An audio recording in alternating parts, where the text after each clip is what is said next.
We are now going to discuss school phobia with Dr. Linet MD, psychiatrist.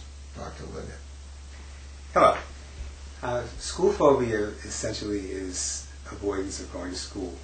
It's not school refusal. School refusal might involve the child leaving home and not going to school and playing hooky. But school phobia, children are afraid of going to school. They want to be near home base. They often don't say they're afraid. They often will say, I have a tummy ache, headache, and they stay home.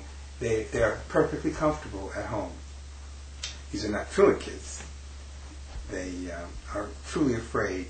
I saw a boy who explained in a kind of metaphor what he was experiencing. He said that it was like there was an evil wizard in the school. And I think that's a rather lovely way of putting it, because he wasn't giving rationalizations. He wasn't saying the teacher's mean, the school's too hard, the other kids are nasty, I have a stomach ache. He was able to say that he was afraid, but he was also telling me that he knew there was nothing to be afraid of. And see, kids with school phobia do know this. That's why they say, I'm having a stomach ache. They know they can't explain really why they're afraid. They are afraid because their nervous system is sending them signals of danger. Very often there is a family history of panic disorder in children with school phobia. Basically, there is a strong genetic component. And it's an abnormality in the nervous system. Going to school is the thing that is hard for children to do if they're anxious because they have to leave the safe environment. First and most important thing parents should be aware of, the kid does not go to school. You must go to the school, speak to the guidance, the vice principal in charge of these kinds of situations, and make them aware that the kid has a phobia. You're getting help, we hope with a proper counselor, trying to get to go to school, get them involved, because if we don't make that effort, the parents could have a big problem, couldn't they? Yes, and a mistake sometimes made is to provide homeschooling. So, the idea in that instance is so that the child gets an education, but the longer the child's out of school, the harder it is to get back. So that is not a treatment I would advocate. Such children should be treated, and the prognosis is actually very, very good for treating school phobia, but you do need to get the child back to school. Can the parents get in a lot of trouble if the kid doesn't go to school? Yes, it's not illegal to be agoraphobic.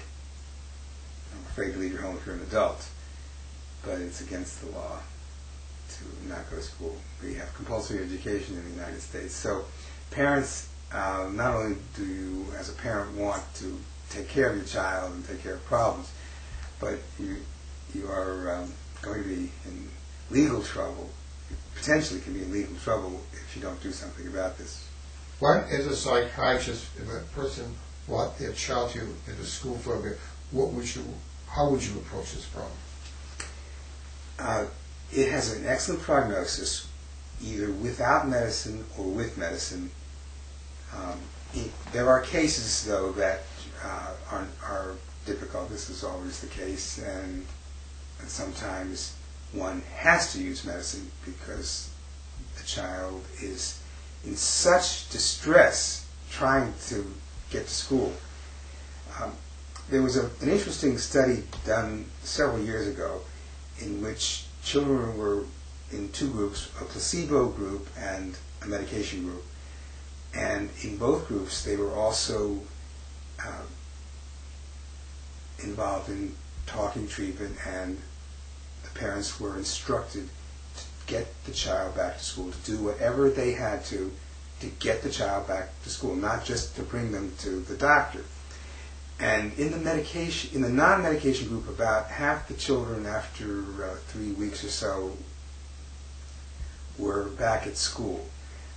But there's an interesting aspect of this. When asked if they felt better, none of the children said they felt better. In the medication group, somewhat more than half were back at school, but the great majority said they felt better. So what I would want you to understand with this is that these children are laboring with a nervous system that is sending them signals of danger, and you can't just talk them out of it. Treatment without medicine can be helpful if they get back to school and they see by experience that nothing terrible happened, I survived. That can be therapeutic. But sometimes we do need to use medicine because the nervous system This feared danger, is this real or artificial? Or is it a little bit of both sometimes? Well, Mark Twain said something that I love to quote. He said, "Anxious people suffer from things that never happen." So, yes, it's an anxiety disorder. In fact, that's what an anxiety disorder is. It's an excessive anxiety. To be afraid of terrorism can be appropriate, but some people have anxiety disorders and they're afraid of terrorism excessively. I mean, one has to make a judgment about the appropriateness, but basically, school-phobic kids are just afraid of leaving home. So changing the school wouldn't change the problem? No, and I'm glad you mentioned that, because parents, in wanting to help their children, often think of things like that. If it's school phobia, they're going to have trouble in another school. These kids often don't want to sleep over at friends' houses. Occasionally, school phobia is mixed with a kid with a real fear of school, because there could be someone in school that threatened the kid. We're trying to differentiate between a real threat and a conceived something that doesn't exist. Yes, there can be appropriate anxiety about going to school if somebody's going to bully you, beat you up, take your lunch money, humiliate you. Sometimes these actually will precipitate a school-phobic episode, which, if it's really school phobia, then they remain phobic even when the problem is solved. So threatening and punishing, or potentially threatening to punish the kid, doesn't help the situation, does it? Not at all. But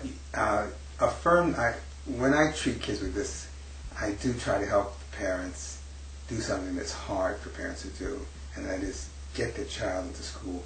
I mean, to see your child saying the night before, I'm going to go to school, but the next morning doubled over in abdominal pain, crying, saying, please, I'll go tomorrow. It's very, very hard for parents to do this. So while I am discouraging punishment, I do help parents to do something that's hard. They have to get their child to school, not by punishment, but by getting them there. We're trying to also differentiate between the child first exposure to school, which everybody has a fear of, which is appropriate. This is a fear that is inappropriate. Is this correct? Exactly. In all psychiatric diagnoses, if we don't use the criteria of significant impairment and distress, we will be calling everybody names. Everybody has felt anxious. Everybody has felt depressed. We don't give the diagnosis unless it's excessive. So the two most important things in a situation is understanding and helping. A good parent tries to lead, do not threaten. Is this correct? That's correct. And there is great, great potential salvation in a situation if they get the right people involved. Right. I love treating school phobia because the prognosis is terrific. Thank you, Dr. Linet.